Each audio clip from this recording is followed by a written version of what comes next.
चुनावी सरगर्मियां शुरू हो गई हैं। अब से चंद महीने बाद भारत के 5 राज्यों में चुनाव होगा, उसके बाद 2024 में आम चुनाव होगा। और एक बात जो सबके जहन में है वो ये है कि क्या 2024 के लिए इंडिया गठबंधन तैयार है? क्या अपने मतभेदों को मिटा के एक मजबूत विकल्प के तौर पे उभरेगा?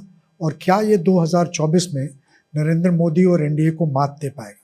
इन सारे मुद्दों पे बात करने के लिए हमारे साथ मौजूद हैं दिल से के इस एपिसोड में हिंदुस्तान के पूर्व कानून मंत्री और भारत के जाने माने वकील कपिल सिब्बल साहब। सिब्बल साहब, आपका स्वागत है। नमस्कार। जो सवाल सबकी ज़बान पे है वो मैं भी आपसे पूछता हूँ, क्या 2024 के विकल्प के तौर पे उभरने के लिए क्या इंडिया अलायंस तैयार है?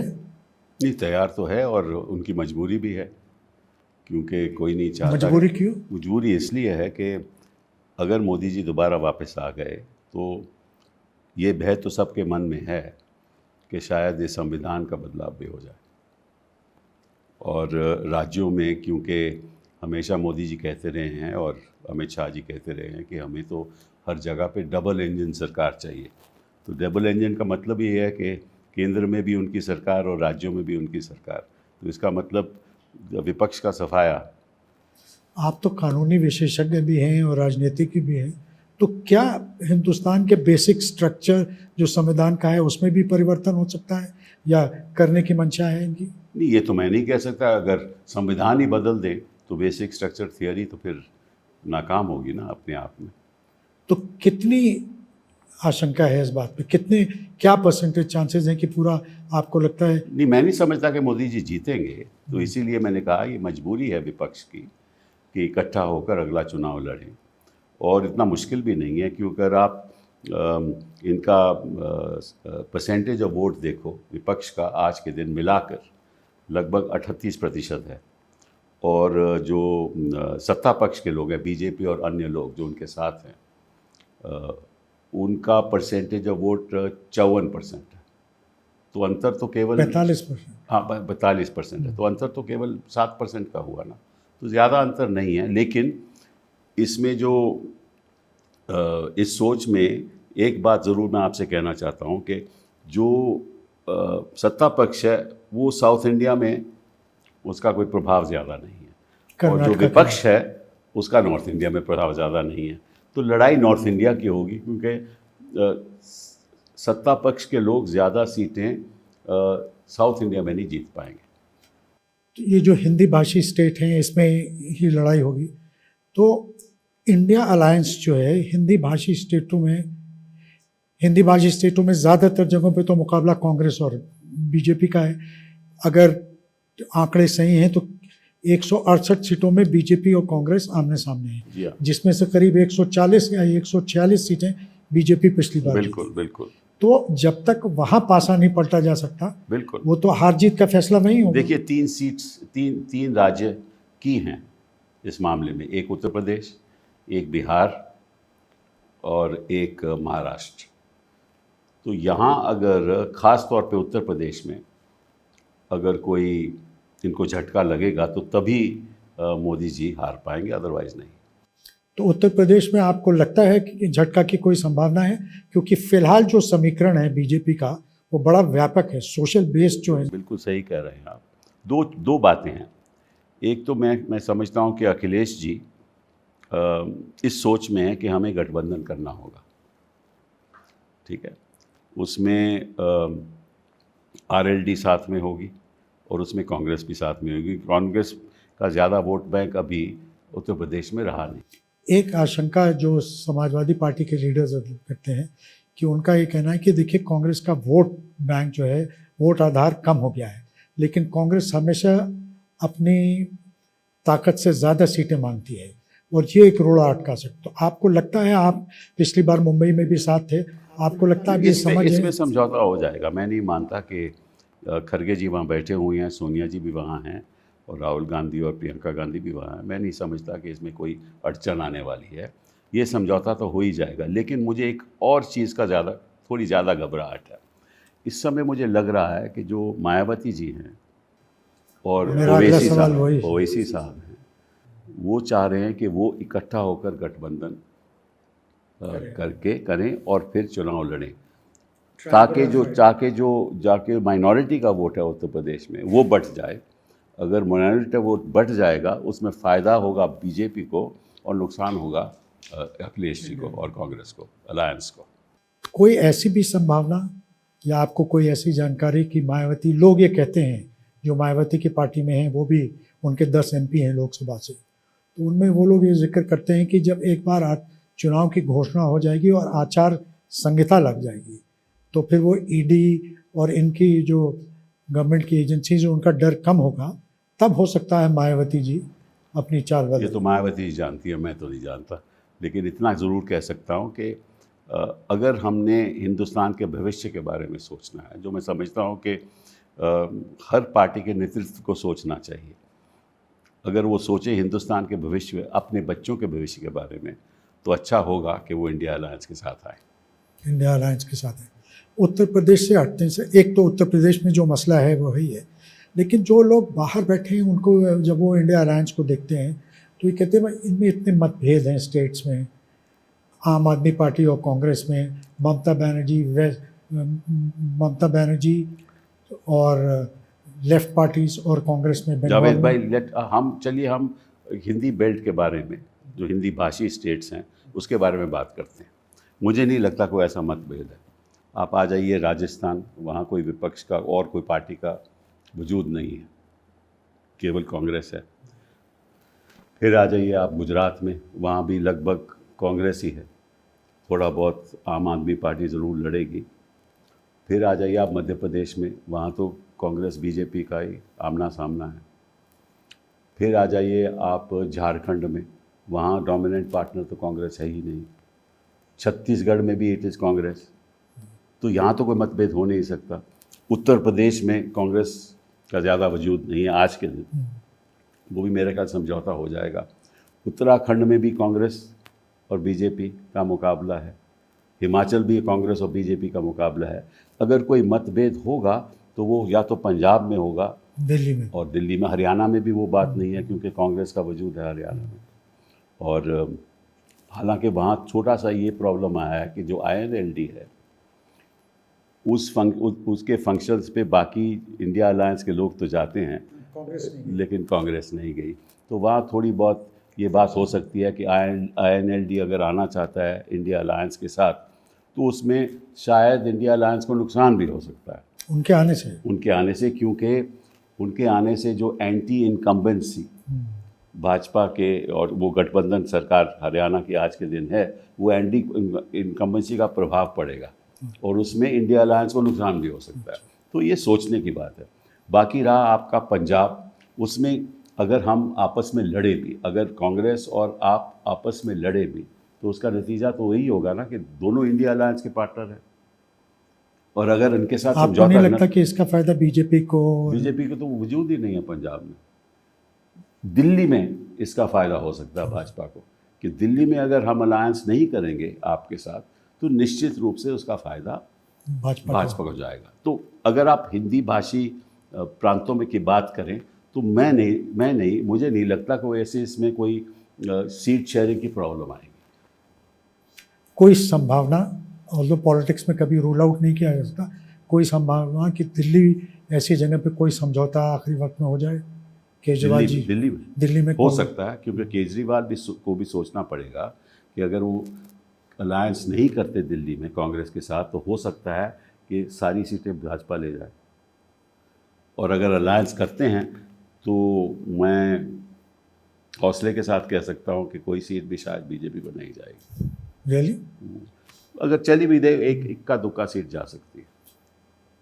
क्या आप इसके पक्ष में हैं कि ये जो सीट का बंटवारा, सीट शेयरिंग है, अलायंस है, इसको स्टेट्स में भी होना चाहिए या सिर्फ लोकसभा के ही हद तक? मैं समझता हूं कि अगर इंडिया अलायंस को एक प्रभावित मोर्चा बनना है तो जो स्टेट्स के मामले हैं उनको अलग रखें, और जो लोकसभा के चुनाव है वो मामला अलग रखें। लेकिन सीट शेयरिंग की मुश्किल मुझे लगती है। आप इसको एक बहुत बड़ा स्टम्बलिंग ब्लॉक मुद्दा? मैं इसको बड़ा कोई स्टम्बलिंग ब्लॉक नहीं समझता। मैं आपको बताऊं, बाहर जो चर्चा है लोगों में वो ये कि हो सकता है जब सीट के बंटवारे की बात आएगी तो बिखर जाएगा इंडिया? ये बिल्कुल नहीं बिखरेगा। उसके बाद तो उसके बारे में तो मैं पूरी पूरी संभावना है कि ऐसा कभी नहीं होने वाला। लेकिन जो ज़्यादा मुश्किल काम मैं समझता हूँ, जो आज तक सामने नहीं आया, लीडरशिप भी नहीं, कि हमारी 2024 के बाद हिंदुस्तान के बारे में इंडिया अलायंस की क्या विज़न है, क्या सोच है, क्या क्या मुद्दे हमारे देश के सामने हैं और क्या क्या मुद्दे हम देश के सामने रखेंगे, जिससे हम देश के युवाओं को, देश के पीड़ित लोगों को, देश के अलग अलग वर्गों को ये हम कह सकें कि हम आपके लिए ये करने वाले हैं जो मोदी जी नहीं कर पाए। एक नया विजन, हाँ, वो नया एक विजन, नई सोच के साथ वो नया प्रोग्राम, ताकि आने वाले दिनों में हम इस देश के बारे में क्या सोचते हैं जो मोदी जी ने नहीं सोचा। सिब्बल साहब, ये आपने बहुत अहम मुद्दा उठाया, क्योंकि बहुत से लोग हैं जो बड़े चिंतित हैं। उनका ये मानना है कि ये वो भारत ही नहीं रहा जिसमें वो पैदा हुए थे। भारत की रूपरेखा और सोच बदल दी गई है, और उनका ये मानना है कि जो अगर सत्ता परिवर्तन हो भी गया तो जो अगली सरकार आएगी, ये जो इतनी घृणा, इतना जहर जो लोगों के दिलो दिमाग में पिरो दिया गया, उसको निकालना बहुत बड़ी देखिए, मैं आपको एक छोटी सी बात कहना चाहता हूँ और दर्शकों को भी कहना चाहता हूँ कि संविधान तो है, लेकिन उसकी रूह को हमने कुचल दिया, उसकी रूह नहीं रही।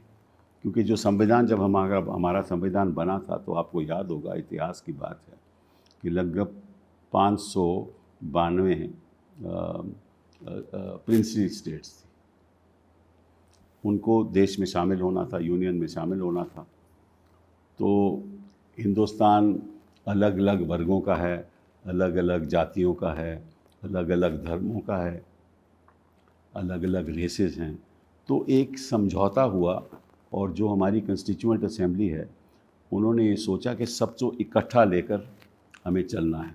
तो इसीलिए हिंदुस्तान के प्रियम्बल में फ्रिटर्निटी की बात आई, इक्वालिटी की बात आई, फ्रीडम की बात आई। और यहाँ अल्पसंख्यक लोग की बहुत संख्या के अल्पसंख्यक, ऐसी संख्या कि देशों की इतनी अल्पसंख्यकों की इतनी कोई देश नहीं होंगे जितने हिंदुस्तान में हैं। इंडोनेशिया के बाद सबसे ज़्यादा मुसलमान हिंदुस्तान में। बिल्कुल बिल्कुल।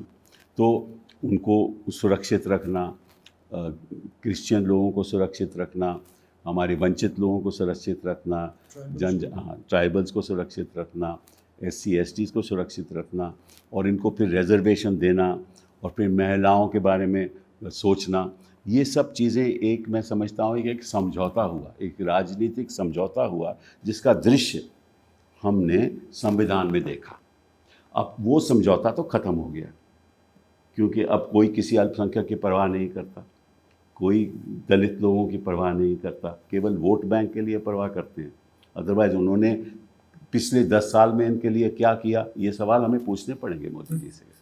तो ये बातें हमें रखनी होगी। दूसरी बात, जो इंस्टीट्यूशनल स्ट्रक्चर बना था संविधान में, वो भी उन्होंने ख़त्म कर दिया। इलेक्शन कमीशन इनके पक्ष में है, ये प्रयास करते हैं कि कोर्ट में फैसले भी इनके पक्ष में हों, हालांकि जो जुडिशरी है वो तो इंडिपेंडेंट है। फिर हर एक इंस्टीट्यूशन इस देश में, चाहे वाइस चांसलर हो, चाहे गवर्नर हो, चाहे IITs के चेयरमैन हो, सब इंस्टीट्यूशन इनके अधीन हो गई हैं। जो ये कहते हैं वही वो कहते हैं, वो दोहराते हैं। तो ये एक बहुत भारी मसला है। जो संविधान है उसकी रूह तो ख़त्म कर दी, और एक कागज़ पे संविधान हमारा लिखित, और अगर 2024 में जीत जाएंगे ये, तो मैं आपको विश्वास से कहना चाहता हूँ कि संविधान को बदल देंगे। इस संविधान को बदल देंगे। अगर आप लोग जीत गए, फ़र्ज़ कीजिए आप लोग जीत गए, तो आपके पास कोई ऐसा विजन है या इतनी क्षमता है कि इन चीज़ों को जो डैमेज हुआ, एक वादा तो हमें करना चाहिए इंडियन अलायंस को कि ED और CBI और इनकम टैक्स का इतना दुरुपयोग जो आज हो रहा है वो हम होने नहीं देंगे, और संविधान की जो रूह है उसको बरकरार रखेंगे। और देश में देखिए, अब मणिपुर में अभी भी 6 महीना 5 महीना हो गया, हिंसा मुसलसल हो रही। कल चीफ मिनिस्टर के घर को जलाने की बात। ये तो कैंपेनिंग में बिजी है ना, ये तो राजस्थान में बिजी हैं। देखिए, दो मुद्दे सिब्बल साहब हर इलेक्शन में हम लोगों ने देखा है कि पहले तो बड़े साधारण उसमें शुरू होता है, फिर सडनली रिलीजियस इशूज है। अब वो 20 जनवरी के बाद किसी दिन भी राम मंदिर का उद्घाटन हो जाएगा। फिर जब रिलीजियस मुद्दा, इसको ये जो रिलीजन है इसको कैसे ये तो मान के चलो ये होने वाला है, इसीलिए हमें इससे हटकर यही अलायंस का जो मैं समझता हूँ जो सोच होनी चाहिए, जिसके आधार पे हमें जनता के पास जाना चाहिए, वो ये है कि कल आपके लिए कल कैसा होगा और इंडिया अलायंस कल के लिए आपके लिए क्या करेंगे। और इतिहास की बात भूल जाओ, जो कल हुआ था वो भूल जाओ, जो कल होने वाला है और आप उसके लिए क्या करेंगे। ये विजन जब तक इंडिया अलायंस देश के सामने नहीं रखेगा तो नुकसान होगा। इस पे कुछ काम हो रहा है कोई चीज़ दिशा में? मुझे नहीं मालूम, मेरे हिसाब से तो नहीं हो रहा, बस मुझे नहीं मालूम। सर, कुछ मतभेद भी हैं, कास्ट अलायंस को लेके मतभेद हैं। ये जो समन्वय होना चाहिए, एक आवाज़ में एक शैली में बोलने वाली, वो बात नहीं नज़र आती। इससे लोगों में बहुत ना विश्वास नहीं पैदा। देखिए, जहाँ कास्ट अलायंस फैक्टर है, जहाँ कास्ट अलायंस महत्वपूर्ण है, तो वहाँ लोकसभा का इलेक्शन होगा वहाँ बात करें, और जहाँ महत्वपूर्ण नहीं है वहाँ बात नहीं करें। तो इसमें झगड़े की क्या बात है। बीजेपी का हमेशा ये कोशिश होती है कि हर इलेक्शन को प्रेसिडेंट, जब प्राइम मिनिस्टर का होता है तो प्रेसिडेंट इलेक्शन कर दें, मोदी वर्सेस कौन। तो क्या आपको लगता है कि इंडिया अलायंस को, आप लोगों को किसी को प्रोजेक्ट करना चाहिए? मैं आपसे एक सवाल पूछना चाहता हूँ।